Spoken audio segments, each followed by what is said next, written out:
আসসালামু আলাইকুম, আমি মোহাম্মদ শহীদুল ইসলাম। সবাইকে আবারও স্বাগত জানাচ্ছি থ্রিএস ইংলিশ টিউটর চ্যানেলটিতে। থ্রিএস ইংলিশ টিউটর চ্যানেলটিতে সকল শ্রেণীর ছাত্র ছাত্রী, শিক্ষক এবং চাকরি প্রত্যাশীদের জন্য ইংরেজি দ্বিতীয় পত্র এবং প্রথম পত্রের কঠিন কঠিন বিষয়গুলোকে খুব সহজভাবে উপস্থাপন করে থাকে। তারই ধারাবাহিকতায় আজকে ইংরেজি দ্বিতীয় পত্রের ইংরেজি গ্রামারের কঠিন একটি বিষয়, সেটা হচ্ছে ট্যাগ কোশ্চেন। তোমরা যারা ট্যাগ কোশ্চেন সম্পর্কে কম জানো, অর্থাৎ ট্যাগ কোশ্চেন তোমাদের মাথায় ঢোকে না, ট্যাগ কোশ্চেন বুঝতে পারো না, ট্যাগ কোশ্চেন বোঝা তোমাদের কাছে খুব কঠিন লাগে, আজকের ভিডিওটি তোমাদের জন্য। আজকের ভিডিওটি যদি শেষ পর্যন্ত তোমরা দেখো, আজকের পর থেকেই তোমরা হয়ে যাবে ট্যাগ কোশ্চেনের একেবারেই দক্ষ।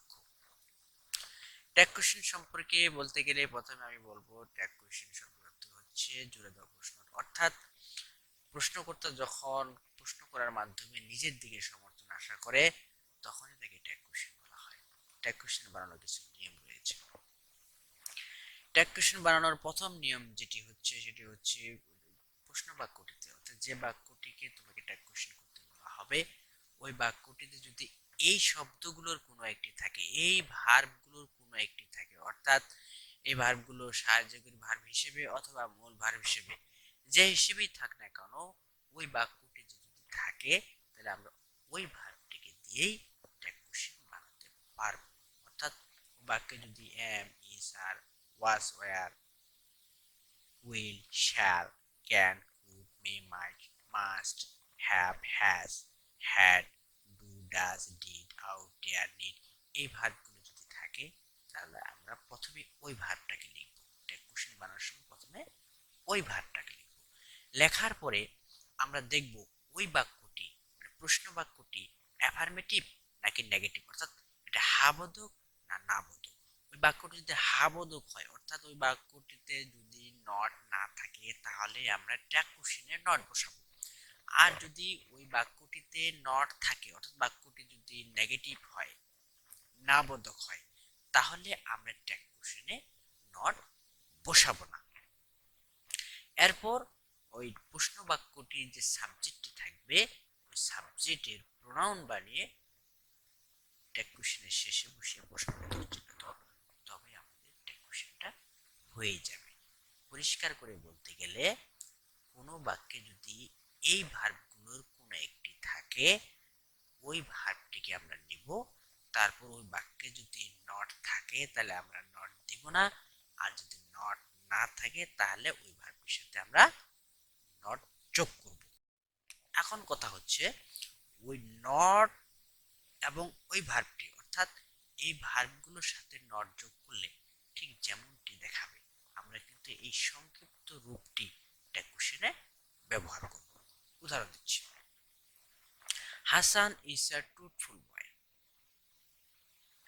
এই বাক্যটিতে এই ভার্বগুলো থেকে যে কোনো একটি ভার্ব রয়েছে কিনা, এটা আমরা আগে খুঁজে বের করব। এখানে আছে ইজ, এই যে ইজ ভার্বটি এখানে থাকার কারণে আমরা প্রথমে এই ট্যাগ কোশ্চেন বানানোর জন্য ইজ দিব।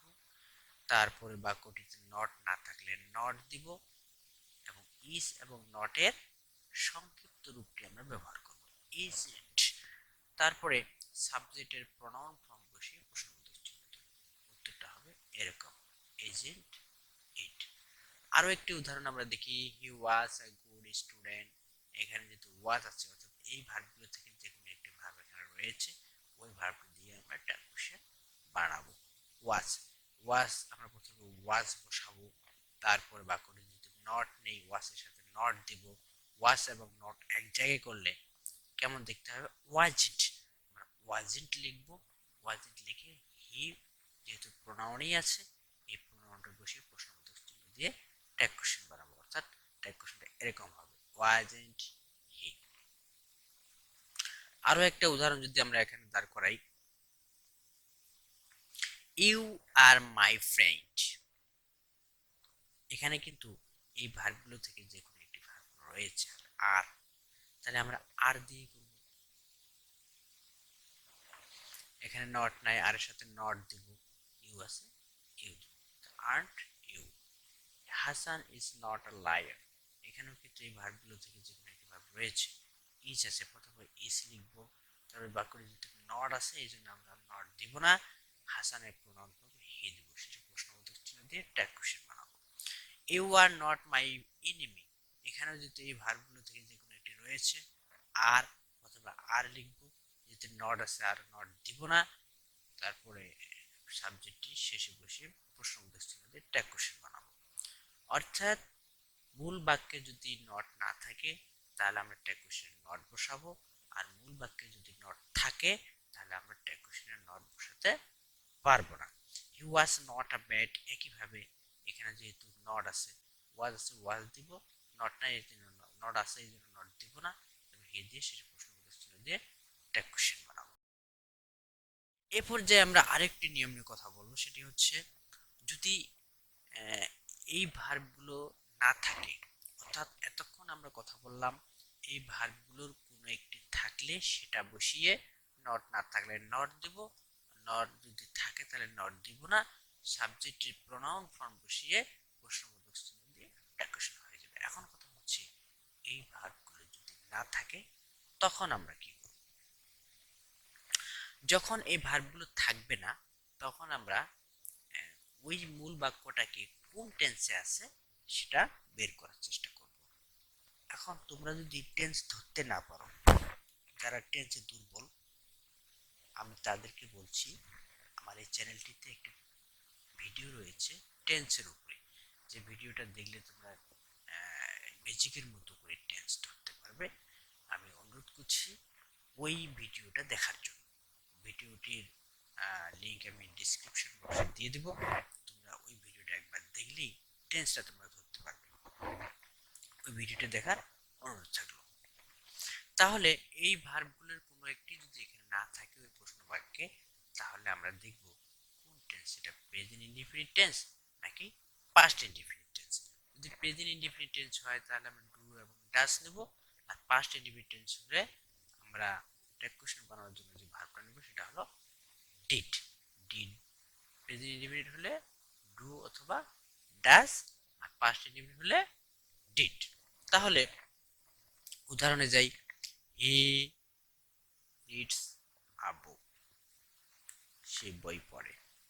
এখানে কিন্তু ওই ভার্বগুলোর কোনোটাই এখানে নেই, এই ভার্বগুলোর কোনোটাই এখানে না থাকার কারণে আমরা কিন্তু একটু বিপদে পড়েছি। কি দিয়ে ট্যাগ কোশ্চেন বানাবো? তখন আমরা দেখব এটা কোন টেন্স, এটা কিন্তু present indefinite tense. Present indefinite tense হলে আমরা বলেছি ডু অথবা ডাস নেব। সাবজেক্ট যদি থার্ড পারসন সিঙ্গুলার নাম্বার হয় তাহলে আমরা ডাস নেব, আর বাকি সকল সাবজেক্টের ক্ষেত্রে আমরা ডু নেব। তোমাদের যদি পার্সন বুঝতে সমস্যা হয়, পার্সন এবং নাম্বারের উপরে আরো একটি ক্লাস রয়েছে এই চ্যানেলটিতে, সেই ক্লাসটি দেখার অনুরোধ রইল।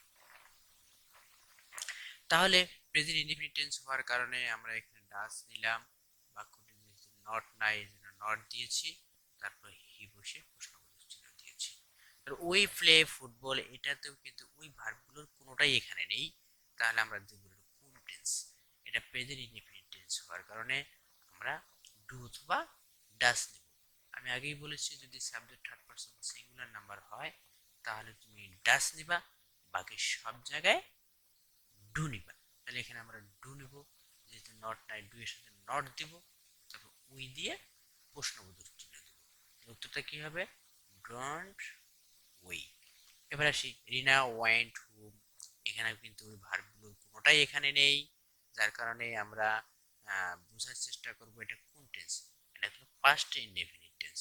পাস্ট ইনডেফিনিট টেন্স হওয়ার কারণে আমরা কি নিব? ডিড নিব। এখানে ডিড দিব, ডিড দিয়ে যেহেতু নট নাই ডিটের সাথে আমরা নট যোগ করব। রিনা এর প্রোনাউন ফর্ম দিব শি দিয়ে প্রশ্নবোধক চিহ্ন দিয়ে ট্যাগ কোশ্চেন বানাবো। উত্তরটা কি হবে? রিনা ওয়েন্ট হোম ডিডন্ট শি। এবার আমরা যে বিষয়টি জানবো সেটি হচ্ছে প্রশ্ন বাক্যটি যদি ইম্পারেটিভ সেন্টেন্স হয়। ইম্পারেটিভ সেন্টেন্স হলে সকল প্রকার ইম্পারেটিভ সেন্টেন্সের ট্যাগ কোশ্চেন হবে উইল ইউ। তো তবে কোনো ইম্পারেটিভ সেন্টেন্সের যদি লেটস থাকে, অর্থাৎ লেট আস বা লেটস থাকে, তাহলে ওই ইম্পারেটিভ সেন্টেন্সের ট্যাগ শ্যালোই হবে। এখন তোমরা যদি তোমাদের যদি কোনটা কোন প্রকার সেন্টেন্স এটা ধরতে সমস্যা হয়, তাহলে এই চ্যানেলটিতে আরো একটি ভিডিও রয়েছে, যে ভিডিওটি দেখলে তোমরা ম্যাজিকের মতো করে কোনটা কোন প্রকার সেন্টেন্স তোমরা ধরতে পারবে। ওই ভিডিওটি দেখার আমন্ত্রণ রইল। তো যাই হোক, এখানে যে যে যে প্রকার সেন্টেন্সের কথা বলছি, ইম্পারেটিভ সেন্টেন্স। ইম্পারেটিভ সেন্টেন্স হলো যে সকল বাক্য দিয়ে কাউকে কিছু করার আদেশ, নিষেধ, অনুরোধ করা হয়, সেটাকে ইম্পারেটিভ সেন্টেন্স বলা হয়। যে সকল প্রকার ইম্পারেটিভ সেন্টেন্সের ট্যাগ কোশ্চেন উইল হবে। আর যদি লেটস থাকে তাহলে আমরা শ্যালোই দেব। কিছু এক্সাম্পল আমরা দেখব। ওপেন দ্য ডোর, এটা কিন্তু ইম্পারেটিভ সেন্টেন্স। আমি আগেই বলেছি ইম্পারেটিভ সেন্টেন্স হলে আমরা উইল ইউ দেব। ট্যাগ কোশ্চেন কি হবে? Will you. Do not forget me, imperative sentence হওয়ার কারণে ট্যাগ কোশ্চেনটা হবে will you. Let them do the work, imperative sentence হওয়ার কারণে ট্যাগ কোশ্চেনটা হবে উইল ইউ। তবে লেটস গো অ্যাহেড, লেটস থাকলে আমরা ট্যাগ কোশ্চেনটা দেব শ্যাল। এরপর যে আমরা যে নিয়মটি জানবো সেটি হচ্ছে মূল বাক্যের অর্থাৎ প্রশ্ন বাক্যের যে বাক্যটি তোমার ট্যাগ কোশ্চেন করতে বলা হবে, ওই বাক্যটির সাবজেক্ট যদি এই শব্দগুলোর মধ্যে কোনো একটি হয়, everybody, somebody, anybody, everyone, someone, anyone, nobody, none, all, one, no one, all of them, some of them, every one of them, এই শব্দগুলো যদি প্রশ্ন বাক্যের সাবজেক্ট হয়, ট্যাগ কোশ্চেনের সাবজেক্ট হবে দে। ট্যাগ কোশ্চেনের সাবজেক্ট হবে দে। অর্থাৎ প্রশ্ন বাক্যের সাবজেক্ট যদি এগুলোর কেউ হয়, তাহলে ট্যাগ কোশ্চেনের সাবজেক্ট হবে দে। যেমন এভরিবডি লাইকস ফ্লাওয়ার, এই বাক্যটিতে কিন্তু এই ভার্বগুলোর কোনোটি এখানে নেই। না থাকার কারণে আমাদের প্রথমে এটাকে বের করতে হবে কোন প্রকার টেন্স। এটা আমরা দেখতে পাচ্ছি present indefinite tense. Present indefinite tense হলে আমি আগেই বলেছি ডু অথবা ডাস নেব। এখানকার সাবজেক্ট যেহেতু দে হবে, তাহলে আমরা ডু নেব। তার কারণ আমি বলেছি শুধুমাত্র subject third person singular number হলেই ডাস হবে, বাকি সব জায়গায় ডু। তাহলে এখানে আমরা ডু নেব। ডু নেওয়ার পরে বাক্যে আগের নিয়মেই কিন্তু আমরা ট্যাগ কোশ্চেন করবো। এই পুরো বাক্যে কোথাও নট না থাকার কারণে ডু এর সাথে আমরা নট যোগ করব। আর এভরিবডি থাকলে ট্যাগ কোশ্চেনের সাবজেক্টটি হবে দে। তাহলে ডু নট দে। ট্যাগ কোশ্চেনটি কি হবে? Don't they. Someone will go there, এখানেও যেহেতু এই ভার্বগুলো যে কোনো একটা রয়েছে, তাহলে তো কোনো কথাই নেই, এই ভার্বটা আমরা এখানে বসাবো। তারপর যেহেতু নট নেই আমরা নট দিব। উইল এবং নট এক জায়গায় হলে এরকম হবে। সামওয়ান থাকলে ট্যাগ কোশ্চেনের সাবজেক্ট হবে দে, তাহলে হবে won't they. Anybody can do this, এখানে যেহেতু এই ভার্বগুলোর মধ্যে যে কোনো একটি রয়েছে, ক্যান আছে, তাহলে আমরা ক্যান দিয়ে করবো। প্রথমে আমরা ক্যান বসাবো, যেহেতু কোথাও নট নাই, ক্যানের সাথে নট দিব। ক্যানের সাথে নট দিলে হবে কান্ট। এবং এনিবডি হলে ট্যাগ কোশ্চেনের সাবজেক্ট হবে they, can't they. Most of them were absent, এখানে যেহেতু এই ভার্বগুলো যে কোনো একটি রয়েছে, এটা দিয়ে আমরা প্রথমে লিখবো। লেখার পরে যেহেতু কোথাও নট নাই, এই জন্য নট দিব, ওয়ার এর সাথে নট যোগ করব। আর মোস্ট অফ দেম থাকলে ট্যাগ কোশ্চেনের ক্ষেত্রে সাবজেক্ট হবে দে। তাহলে ট্যাগ কোশ্চেনের উত্তরটা হচ্ছে আর নট দে। তো দোস আর মাই বুকস, এখানে যেহেতু এই ভার্বগুলোর যে কোনো একটি রয়েছে আর, তাহলে আমরা প্রথমে আর দিব। নট যেহেতু নাই, আর এর সাথে নট দিব। দোস থাকলে ট্যাগ কোশ্চেনের সাবজেক্ট হবে দে, তাহলে aren't they. Either of the students was present, এখানে যেহেতু এই ভার্বগুলো থেকে এখানে একটা রয়েছে, ওয়াজ রয়েছে, আর আমরা যদি ট্যাগ কোশ্চেনের সাবজেক্ট দে দিব, তাহলে ওয়াজ এর বহুবচন, দে যেহেতু বহুবচন, ওয়াজ এর বহুবচন ওয়ার নেব। ওয়ার নেওয়ার পরে যেহেতু কোথাও নট নাই, নট দিব, ওয়ার এর সাথে নট দিব, তারপর আইদার অফ দ্য স্টুডেন্টস এর প্রোনাউন দিয়ে দেব, প্রশ্নবোধক চিহ্ন দিয়ে ট্যাগ কোশ্চেন বানাবো। মেনি অফ দেম, একই কথা, এখানে কিন্তু ডিড রয়েছে, অর্থাৎ এখানকার ভার্বগুলোর মধ্যে যে কোনো একটা যেহেতু রয়েছে ওটারে আমরা প্রথমে বসাবো, যেহেতু এখানে নট আছে আর নট আমরা দিব না, শুধুমাত্র ডিড দিব, মেনি অফ দেম এর প্রোনাউন দিয়ে দিব, ঠিক আছে, প্রশ্নবোধক চিহ্ন। এ পর্যায়ে আমরা যেটা জানবো সেটি হচ্ছে প্রশ্ন বাক্যটি, যে বাক্যটি তোমার ট্যাগ কোশ্চেন করতে বলা হবে সেই বাক্যটির সাবজেক্ট যদি it, nothing, anything, something, everything, this, that এগুলো যদি থাকে তাহলে ট্যাগ কোশ্চেন যখন করবা এর সাবজেক্টটি হবে ইট। আর all of us, none of us, some of us, every one of us, most of us এগুলো যদি থাকে ট্যাগ কোশ্চেনের সাবজেক্টটি হবে উই।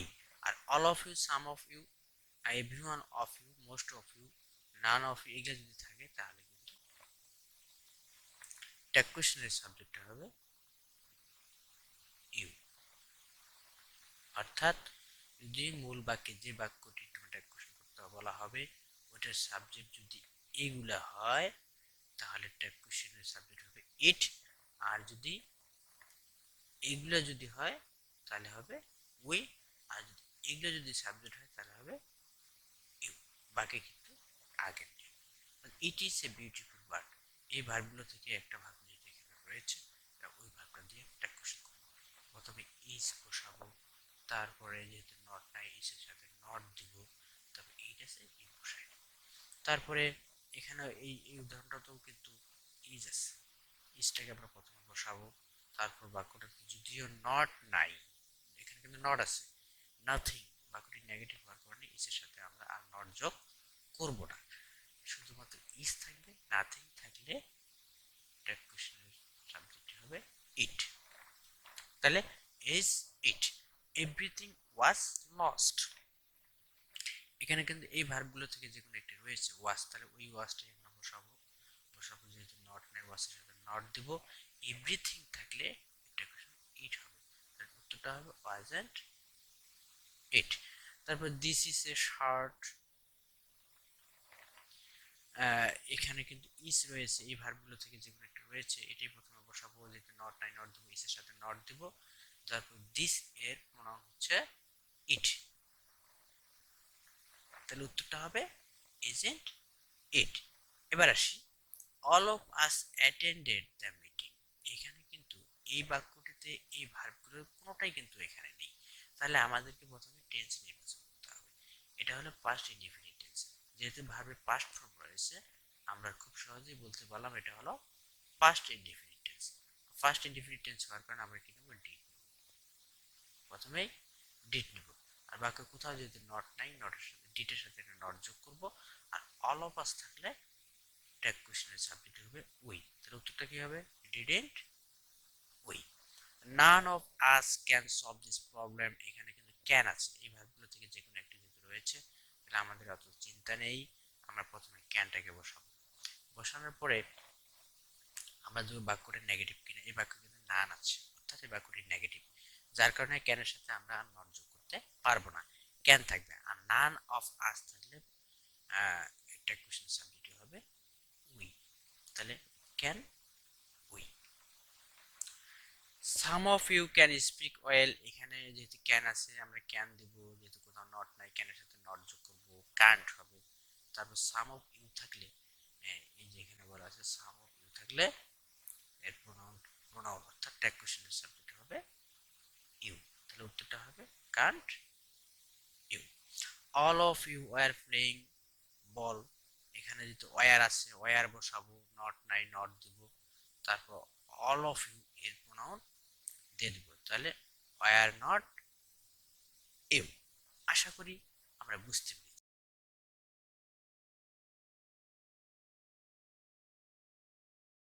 কথা বলবো সেটি হচ্ছে প্রদত্ত বাক্যটিতে, অর্থাৎ ওই বাক্যটিতে যদি Hartley, seldom, few, little, scarcely এই শব্দগুলো থাকে, যদিও শব্দগুলো দেখতে নেগেটিভের মতো নয় কিন্তু এদের আচরণগুলো কিন্তু নেগেটিভ, অর্থাৎ এই শব্দগুলো যে বাক্যে থাকবে বাক্যটি আমরা নেগেটিভ হিসেবে ধরে নেব। আর যখনই একটা বাক্যটাকে নেগেটিভ হিসেবে ধরে নিব তখন কিন্তু আমরা আর ট্যাগ কোশ্চেনের নট ব্যবহার করতে পারবো না। খুব সাবধান এই জায়গাটাতে। Hardly, seldom, few, little, scarcely যদিও দেখতে নেগেটিভের মতো নয়, এদের আচরণগুলো কিন্তু পুরোটাই নেগেটিভের মতো। এই এই শব্দগুলো যে বাক্যে থাকবে ওই বাক্যটাকে আমরা নেগেটিভ ধরে ট্যাগ কোশ্চেন করার সময় আমরা আর নট দিতে পারবো না। যেমন হি হার্ডলি ভিজিট আওয়ার হোম, এখানে কিন্তু প্রথমে আমরা দেখছি বাক্যটিতে এই ভার্বগুলোর কোনোটাই নেই, তখন আমাদেরকে টেন্স নির্বাচন করতে হবে। আমরা সাবজেক্টের পরে ভার্বের সাথে যেহেতু এট আছে তাহলে আমরা ধরতে পারতেছি যে এটা প্রেজেন্ট ইনডেফিনিট টেন্স। আগেই বলেছি যদি প্রেজেন্ট ইনডেফিনিট টেন্স হয় তাহলে ডু অথবা ডাস নেব। যেহেতু হি আছে থার্ড পারসন সিঙ্গুলার, তাহলে আমরা ডাস নিব। ডাস নিয়ে এখানে কিন্তু নট দেওয়ার কথা, কিন্তু হার্ডলি শব্দটির আচরণ নেগেটিভ হওয়ার কারণে ওই ডাসের সাথে আমরা নট যোগ করতে পারবো না। তাহলে শুধুমাত্র ডাস থাকবে এবং সাবজেক্টে বসে প্রশ্নবোধক চিহ্ন দেব। বার্কিং ডগ, শ্যালডম, বাইটস, এটাও প্রেজেন্ট ইনডেফিনিট টেন্স, এখানেও কিন্তু ডাস হবে, কিন্তু শ্যালডম হওয়ার কারণে ডাসের সাথে আমরা নট যোগ করতে পারবো না। শ্যালডমটা দেখতে যদিও অ্যাফার্মেটিভ, এর আচরণ কিন্তু নেগেটিভের মতো, যার কারণে শ্যালডম থাকলে আমরা ট্যাগ কোশ্চেনে নট ব্যবহার করতে পারবো না। তাহলে শুধুমাত্র ডাস লিখবো, লিখে বার্কিং ডগস এর প্রনাউন ইট দেব। তাহলে উত্তরটা হচ্ছে ডাজ ইট। আশা করি বুঝতে পেরেছো। How fine the flower is, এখানে যেহেতু এই ভার্বগুলো থেকে যে কোনো একটি ভার্ব রয়েছে অর্থাৎ ইজ রয়েছে, তাহলে আমরা প্রথমে ইজটা বসাবো। বাক্যটির কোথাও নট নাই যার কারণে নট দিব। দ্য ফ্লাওয়ার এর প্রনাউন হচ্ছে ইট। আই নিড ইউর হেল্প, এখানে যেহেতু নিড আছে আমরা চাইলে নিড দিয়ে কিন্তু ট্যাগ কোশ্চেনটা বানাতে পারবো, তারপর নিড ভার্বটা এখানে রয়েছে। তবে আমরা এই নিড এটাকে প্রেজেন্ট ইনডিফিনিট টেন্স ভেবে ডু ডাজ দিয়েও করতে পারবো। তাহলে আমরা ডু নেব, ডু নেওয়ার পরে যেহেতু নট নাই আমরা নট দেব ডু নট, তার মানে ডু এবং নট এক জায়গায় ডোন্ট, তারপর সাবজেক্টটি বসিয়ে প্রশ্নবোধক চিহ্ন দেব। উত্তরটা হবে ডোন্ট আই। আইউড যদি এরকম থাকে সংক্ষিপ্ত শব্দ থাকে তখন আমাদের এব্রিভিয়েশনটা বের করতে হবে। আইট এর পূর্ণরূপ হচ্ছে আই উড, তাহলে উড দিয়ে প্রথমে আমরা উড বসাবো, নট নাই নট দেবো, আই দিয়ে প্রশ্নবোধক চিহ্ন দেবো, তাহলে আমাদের তাহলে প্রশ্ন উত্তরটা হবে wouldn't I. The mother rose in her, এখানে যেহেতু এই ভার্বগুলোর কোনোটাই এখানে নেই তাহলে আমরা প্রথমে এটা টেন্স নির্বাচন করব। যেহেতু ভার্বের পাস্ট ফর্ম রয়েছে রোজ, রাইস, রোজ, রাইজেন, পাস্ট ফর্ম থাকার কারণে এটা পাস্ট ইনডেফিনিট টেন্স হয়েছে। পাস্ট ইনডেফিনিট টেন্স হলে আমরা ভার্ব হিসেবে ট্যাগ কোশ্চেন বানানোর জন্য যে ভার্ব নেব সেটা হলো ডিড। ডিড দেব, যদি কোথাও নট নাই ডিডের সাথে নট দেব।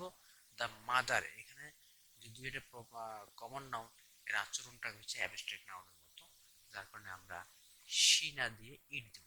তাহলে ডিডেন্ট ইট, উত্তরটা কি হবে didn't it. We have to go there, এখানে যে হ্যাভ টু থাকলে আমরা হ্যাভ দিয়েও করতে পারবো, তবে হ্যাভ টু থাকলে আমরা প্রেজেন্ট ইনডিফিনিট টেন্সে ডু অথবা ডাজ দিয়ে করব। ডু দিব, নট নাই নট দিব, তারপর সাবজেক্ট বসিয়ে দিয়ে উই বসিয়ে দিয়ে প্রশ্ন করতে ডোন্ট উই। আমরা চলে এসেছি ট্যাগ কোশ্চেনের একেবারে শেষে। তোমরা যারা এখনো আমার চ্যানেলটাকে সাবস্ক্রাইব করোনি, আমি সাবস্ক্রাইব করার জন্য অনুরোধ করছি। সাবস্ক্রাইব করে পাশে থাকা বেল বাটনটা ক্লিক করে দিও, যাতে কোনো একটি ভিডিও সরাসরি আপলোড করার সাথে সাথেই তোমরা সরাসরি নোটিফিকেশনটা পেয়ে যাবে। কোনোটা ভিডিওই তোমাদের আর মিস হওয়ার সম্ভাবনা নেই। তাই চ্যানেলটিকে সাবস্ক্রাইব করার জন্য অনুরোধ করি। আরো একটি উদাহরণ এখানে আসছে, সেটা হচ্ছে দেয়ার আর 50 স্টুডেন্টস। এখানে যেহেতু এই ভার্বগুলো যে কোনো একটু রয়েছে আর, আর থাকলে আমরা আর দেব, নট নাই নট দেব, আর দেয়ার থাকলে আমরা ট্যাগ কোশ্চেনের সাবজেক্টটা দেয়ারই দেব। তাহলে উত্তরটা কি দাঁড়াবে আর দেয়ার।